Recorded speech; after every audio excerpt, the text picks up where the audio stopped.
Pencipta langit dan bumi, serta yang diam di dalamnya, yang kesetiaannya kekal selama-lamanya, dan yang tidak pernah meninggalkan perbuatan tangan. Kasih dan damai sejahtera dari Allah Tritunggal, Bapa, Anak, dan Roh Kudus menyertai kita semua. Amin.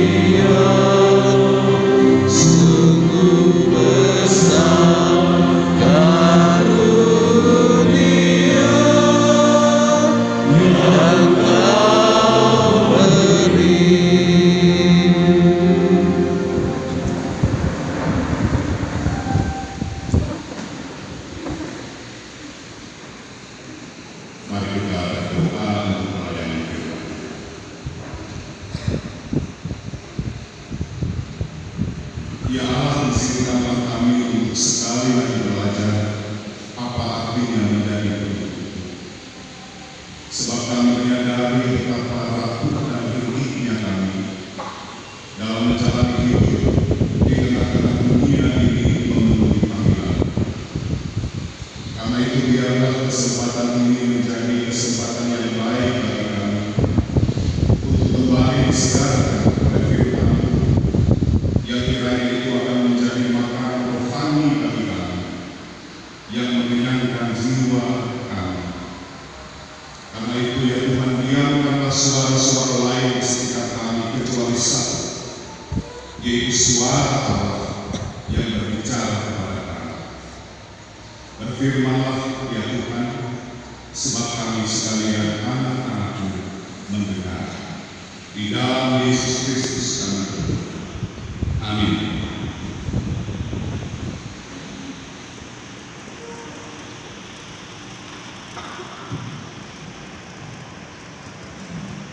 Bapak Ibu saudara-saudari yang terkasih dalam Tuhan Yesus Kristus, dalam kesempatan ini saya mengajak kita untuk merenungkan bagian firman Tuhan menurut Injil Lukas pasal yang ke-21. Injil Lukas pasal 21 ayat yang ke-5 dan ayat yang ke-6.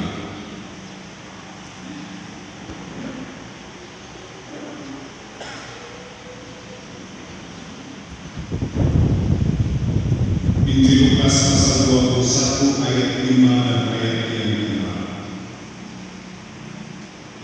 Saya membacakannya bagi kita sekalian. Beginilah firman Allah. Baik Allah akan diruntuhkan.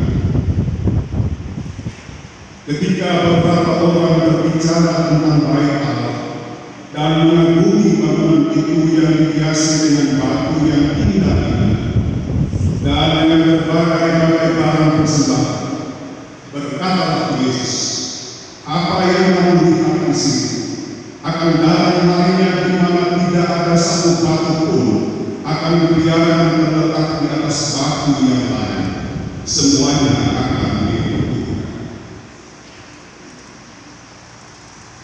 Saudara-saudara yang terkasih dalam Tuhan, demikianlah firman Tuhan. Shalom, Bapak Ibu Saudara. Apa yang membuat kita mau jauh-jauh datang dalam sidang ini? Tentunya saudara-saudara, jawaban kita mungkin beragam, tetapi bisa disatukan dalam satu pandangan bahwa kita mencintai gereja kita ini. Amin. Karena itu kita datang di sini dengan harapan-harapan, dengan mimpi-mimpi kita, sebagaimana tema kita di gereja ini terus menjadi bersinar dan menjadi berkah. Namun di tengah-tengah harapan dan impian kita semua saudara-saudara, dengan hal baik itu, pagi ini kita mungkin membaca sebuah bagian Alkitab yang mungkin akan menggelisahkan tentang baik Allah akan diruntuhkan.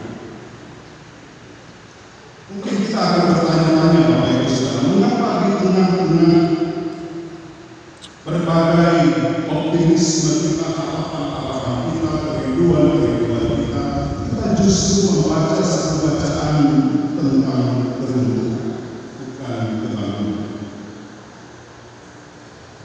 Kenapa di tengah-tengah upaya kerja keras kita bersama-sama bergandengan tangan kita justru membaca satu berita yang membuat pesimis dan mematahkan semangat, bukan yang mendorong semangat kita? Bapak Ibu saudara-saudara yang dikasih dalam Tuhan Yesus Kristus, jika kita membayangkan suasana yang terjadi dalam perikop yang kita baca ini, barangkali pertanyaan-pertanyaan seperti itulah yang sedang menghiasi benak orang-orang banyak pada saat itu, yang mungkin beberapa di antara mereka adalah murid-murid Yesus sendiri.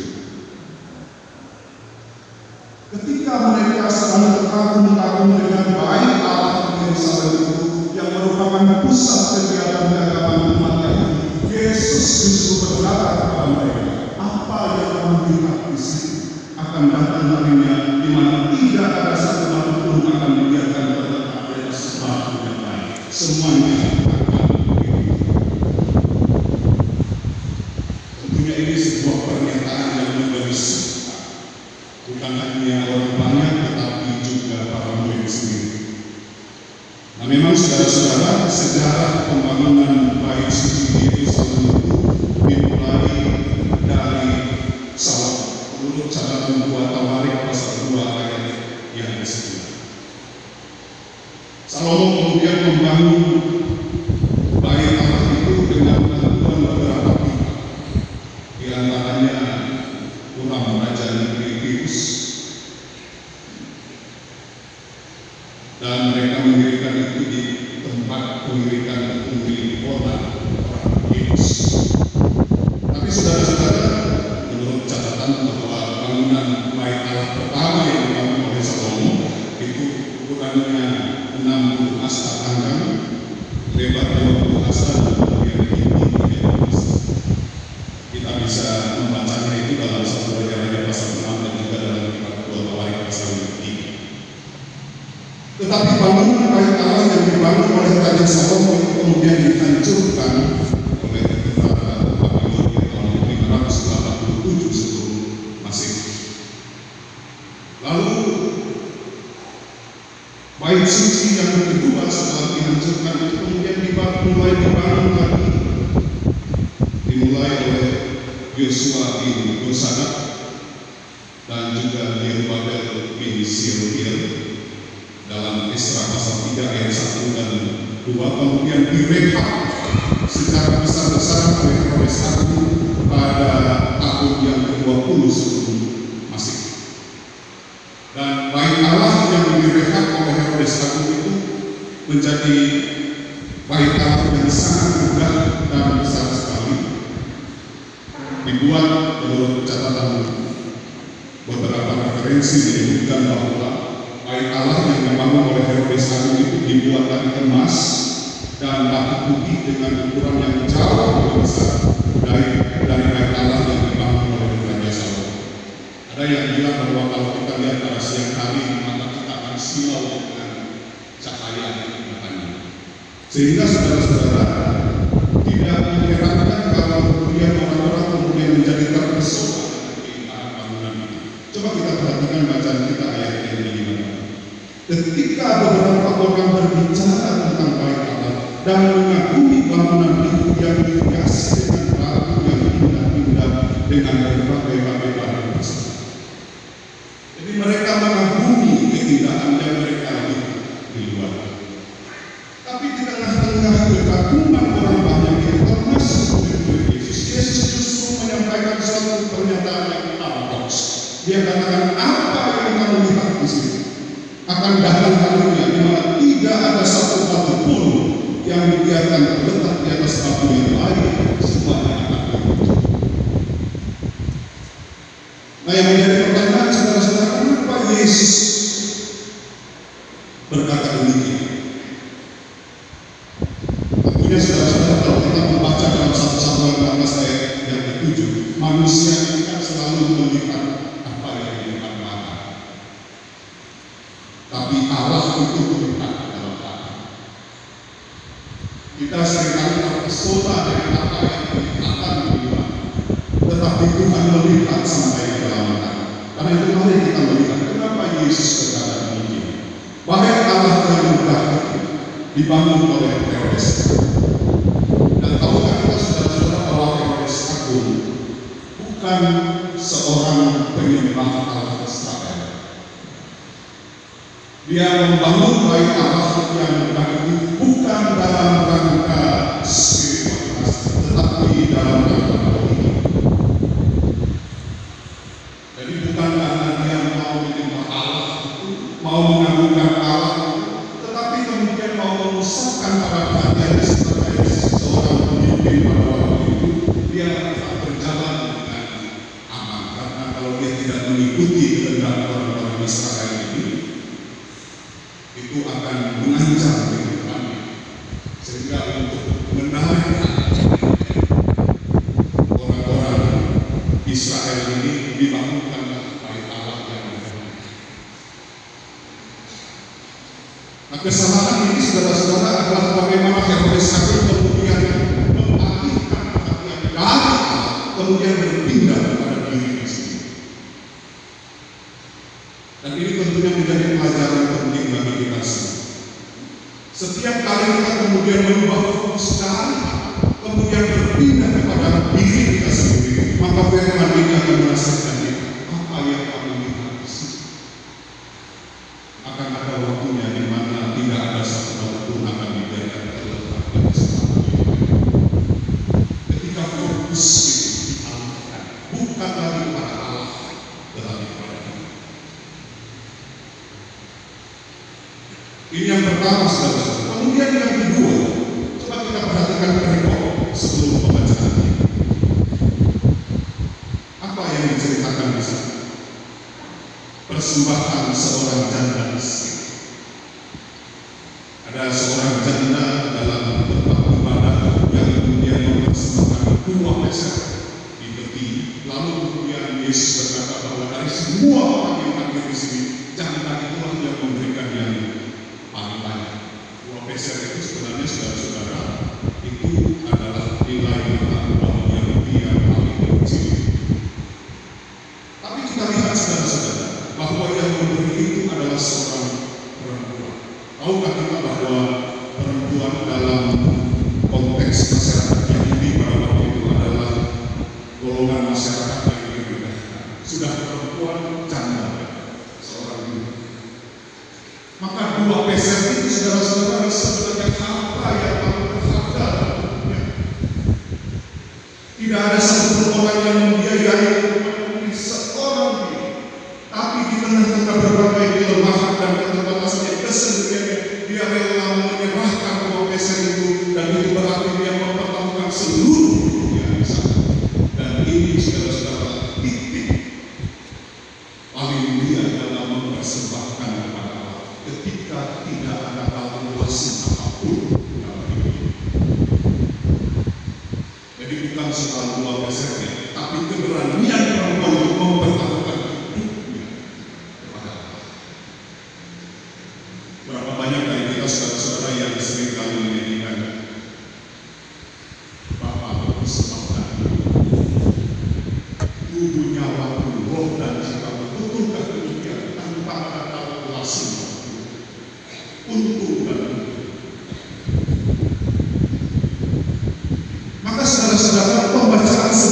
bacaan kita pada saat ini, perikop di pasal 21, adalah sebuah kritik dari kehidupan umat Tuhan yang menyatakan diri sebagai pengikut Tuhan. Betul, menyerahkan hidup sepenuh-penuhnya kepada Tuhan. Bagi Tuhan, saudara-saudara, hanya ada yang seringkali terjadi ada sebuah dualisme, pemisahan, separuh untuk Tuhan, separuh untuk yang lain. Tapi bagi Allah, saudara-saudara, Tuhan menginginkan hanya dua hal, menyerahkan seluruhnya kepada Tuhan atau kepada yang Tuhan.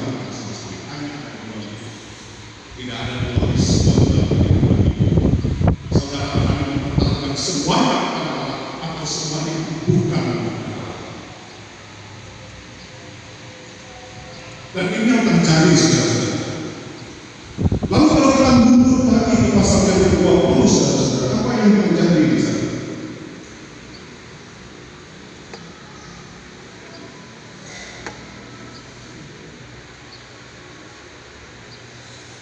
Kalau kita melihat di pasal 20 ayat 45 sampai 47, di situ Yesus berbicara tentang waspada terhadap hal-hal Taurat. Ini kan aneh, saudara-saudara. Kalau Yesus berbicara waspada terhadap preman-preman,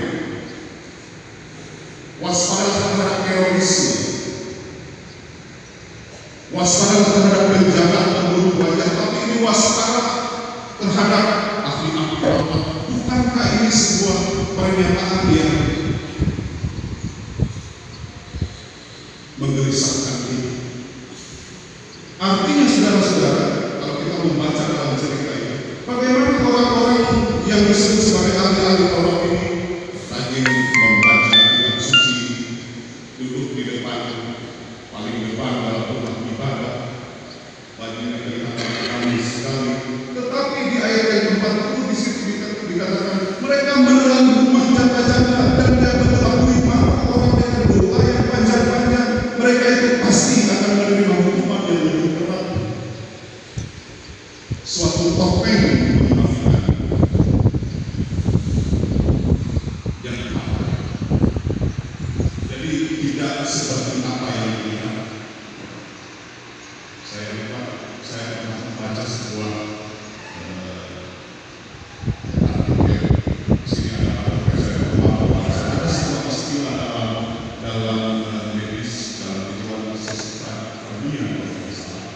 itu ketidaksesuaian antara apa yang dipikirkan dengan apa yang dilakukan. Kelihatan yang sampai, tetapi seperti kata Yesus, seperti kuburan yang dicet di luar, tapi di dalamnya tetap adalah luka-luka. Ada seorang berkata begini, minta maaf, sebuah pemuncul yang katakan begini, orang India itu banyak bicara tapi sedikit bekerja. Orang Jepang sedikit bekerja, sedikit bicara tapi banyak bekerja. Orang Indonesia lain yang dibicarakan, lain yang dilakukan. Ketidaksesuaian ini yang terjadi dengan ahli Taurat, saudara-saudara, sehingga Yesus mengingatkan mereka hati-hati dan waspada. Dan kalau kita mundur lagi, saudara-saudara, sampai di pasal yang ke-19, bagaimana Yesus menyucikan bait Allah. Kenapa? Karena bait Allah itu kemudian dijadikan sebagai tempat untuk berdagang, mencari. Kalau orang buat sebuah berita dalam pembukaan sudah mengingatkan bahwa gereja itu bukan tempat untuk menampung dana, tapi dalam rangka untuk pelayanan. Tapi ini yang terjadi, saudara-saudara. Bait Allah itu menjadi tempat untuk mengeluh keuntungan pribadi, menggeser fokus dari lagi-lagi kepada diri sendiri, mencari keuntungan di sana. Sehingga dari semua ini, saudara-saudara, Yesus kemudian dengan tegas apa yang kami lihat akan datang waktu di mana tidak ada satu apapun yang dibiarkan terhadap sebab yang baik, semuanya akan berubah. Kenapa, saudara-saudara? Karena yang pertama, Bait suci telah mengalami pergeseran terus. Yang awalnya sebagai tempat di mana Tuhan hadir dan bertemu dengan umatnya, ini menjadi tempat di mana orang mencari keuntungan dunia. Dan karena itu, bait Allah itu mengalami pergeseran nilai yang awalnya kudus dan suci, kemudian menjadi satu.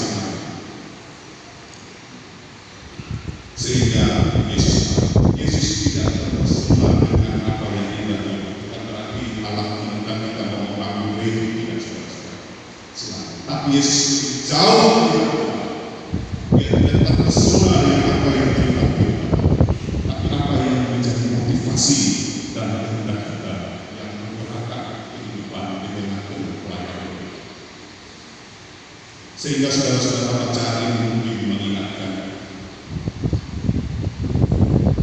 kalau kita menginginkan agar gereja yang kita cintai, batu yang satu tidak dibiarkan berpisah dan batu yang lain. Kita ingin agar batu yang satu diletakkan di atas batu yang lain. Maka jangan kita membuat fokus dan orientasi kita dari sang pemilik gereja ini. Kalimat Yohanes Pembaptis berkata, biarlah dia yang semakin besar dan kita semakin kecil. Dan karena itu saudara-saudara, Petrus dalam pengalaman hidupnya di tengah-tengah segala kelemahan dan keterbatasannya, Yesus berkata dalam Matius 19 ayat 18-19, aku pun berkata kepadamu, engkau adalah Petrus, dan di atas batu ini aku akan mendirikan jemaat. Kenapa Allah mendirikan batu gereja di atas Petrus? Bukan karena Petrus sendiri. Petrus punya pengalaman bersama dengan Yesus. Dia rapuh, dia lemah, dia rindu, tapi di tengah-tengah kelemahan dan kerinduannya, dia bisa merasakan dan merasakan hidupnya hanya berkata. Sehingga di tengah kerapuhannya, di tengah kelemahannya, Yesus berkata, atas batu ini aku akan kita akan berkorban. Kita dengan kelemahan dan keterbatasan. Karena itu jangan bohong.